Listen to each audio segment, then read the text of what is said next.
我们持续关心到的是这一场中日之间的争议，日本现在持续的加大抗中的力道，把祸水南引，包括卖给菲律宾飞弹跟护卫舰，怎么回事？我们今天一起的来做关心3个火线话题，等一下请来宾来帮我们特别做解答的。我们先来看到的是高市政府我们现在要看到的是高市政府不只是计划明年上半年废除防卫装置出口的限制，非战斗五类的规则也会全部的都给它拿掉。火线话题今天第一个，日本不只是挑台海，如今南海也在放火，都给它烧了。飞弹护卫舰它全部都卖给了菲律宾，逼的北京现在是得要多线的来开战吗？另外来关心南海的火线又要爆开了吗？包括了日本跟南韩现在是狂卖武器给菲律宾，再加上美国的提风飞弹全部上桌，菲律宾变成了印度式军火的一个拼盘吗？现在如果来这样子做判断的话，是战力还是灾难呢？今天一起的来做关心。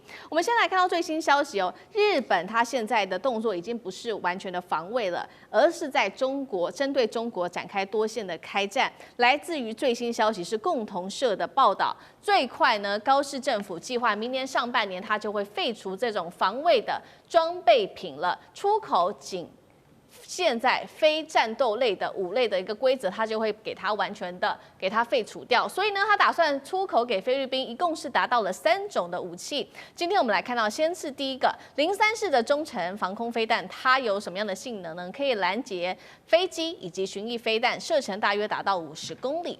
第二款武器，我们来看到是阿5维级的护卫舰，也是日本第一款的逆踪护卫舰，吨位3000吨，搭载包括了鱼叉飞弹等等的武装。另外，我们来看到还有30电机制造的军事指挥控制系统等等。所以节目一开始来请教李博士怎么看了？日本现在说了要卖飞弹护卫舰给菲律宾，他是想在南海开战，让中国大陆自顾不暇吗？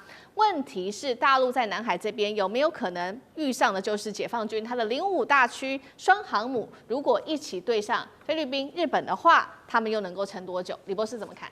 好，我们都知道，日本在2次大战战败之后，受到国际法的约束，它其实是不能发展军事武力的，所以它叫自卫队，而不是真正的军队。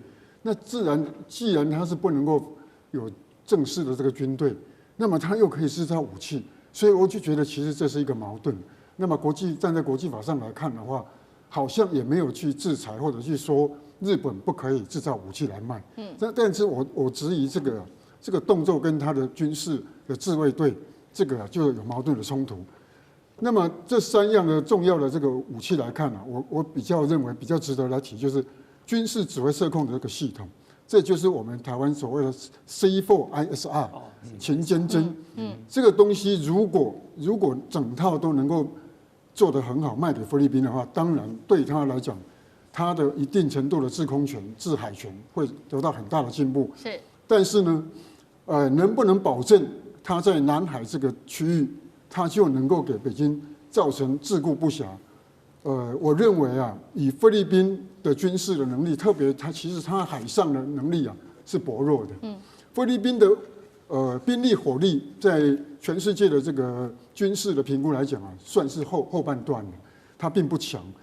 不会因为日本卖给他这3样重要的东西，他一下子就突然就好像吃了这个菠菜一样，就变得很厉害。所以我不认为他可以让北京自顾不暇。倒是后面这个议题，我认为他的这个山东舰、福建的这2个舰，我们都知道航空母舰它是船团，它不可能单舰出去非常的危险，它必须要有船团、护卫舰、驱逐舰，然后各种的这个舰队，同时呢，它还要具备它的这个装备、后勤补保的这个运输船，这些如果都不能够齐备的话，那么它的这个航母是不能形成战力。同时呢，双航母出去虽然战力强大，但双航母的指挥调度难度很高，因为航空母舰它的回转半径非常小，那么你如果适当的距离没有取好的话，它是2个舰是不同指挥官，的话，也就是说山东舰、福建舰这2个指挥官的阶级可能大概都是少将的这个指挥官。那既然2个都是少将的话，那谁听谁的？换句话说，这个航空母舰如果同时2舰出发，它应该会有一个更高阶的指挥官，同时指挥这两条这个航空母舰，然后呢，才能够让这2个航空母舰运行的非常的顺利。不过我认为啊，以中国大陆的这个航空母舰来讲啊，它的开始是瓦兰格号，是买自于乌克兰过去报废的这个航空母舰，那么然后再把它做成瓦兰格号。几年前呢，它试营运之后，发现有许多的问题。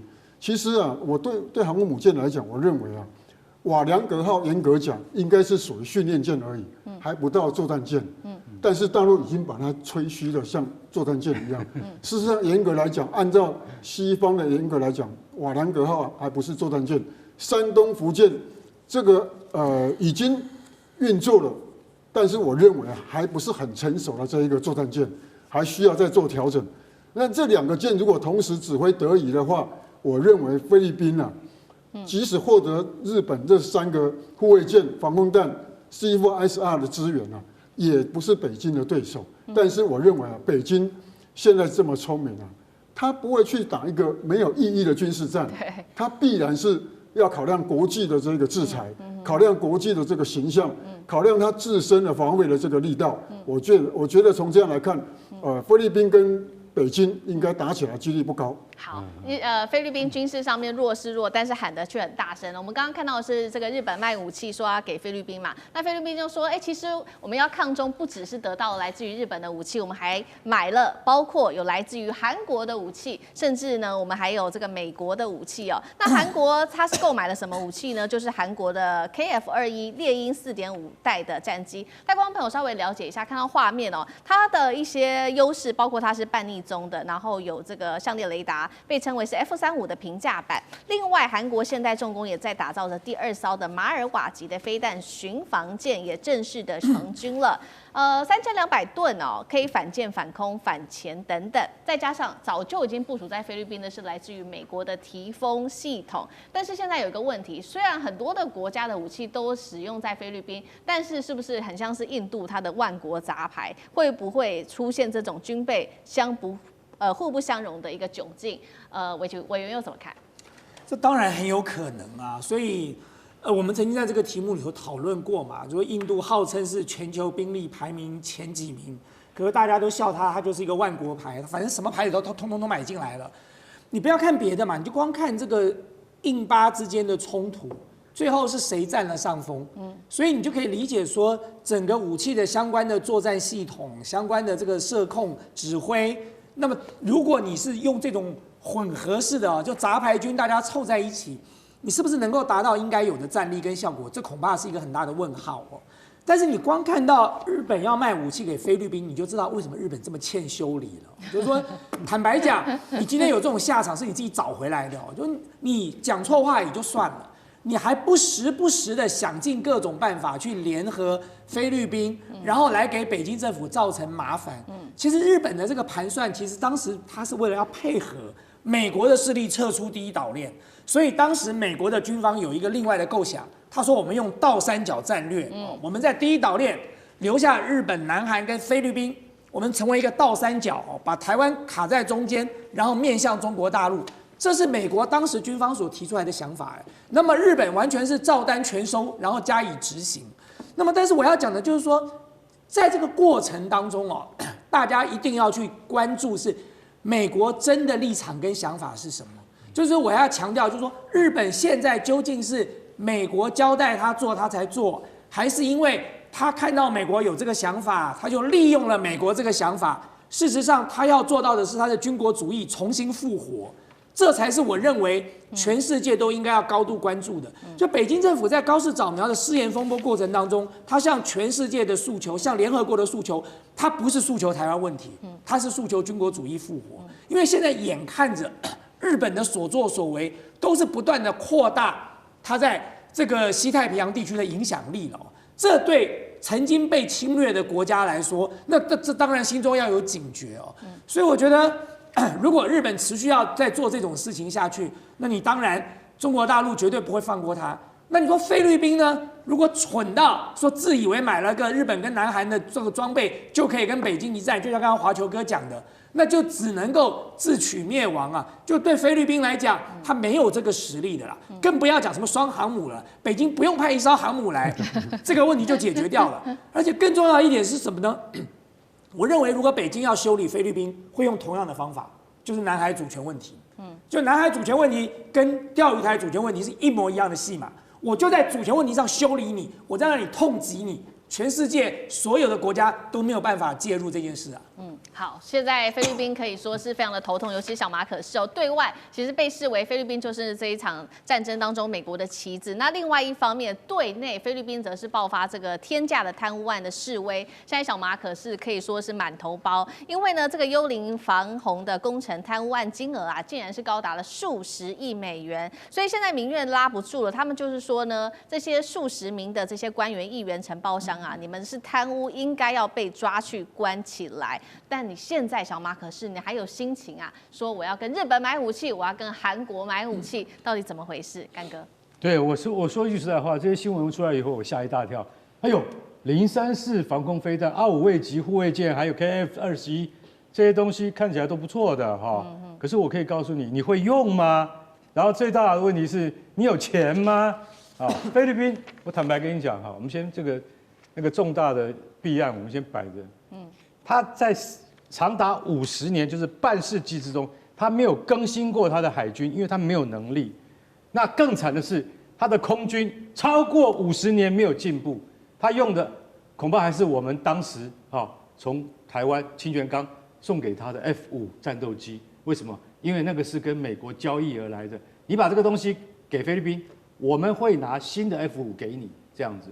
所以蒋中正总统就好送给他。到了什么时候？到了2000年以后，好不容易才拿了一点美国的新的教练机来。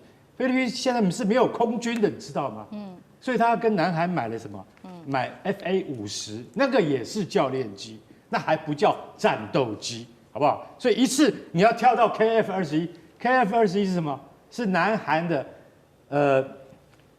南韩版的 F-22，就是美国隐形战斗机，那是全世界最高级的。整架飞机长得就像美国的 F-22，号称 KF-21，但是里面的东西是降规版，降很多规啦。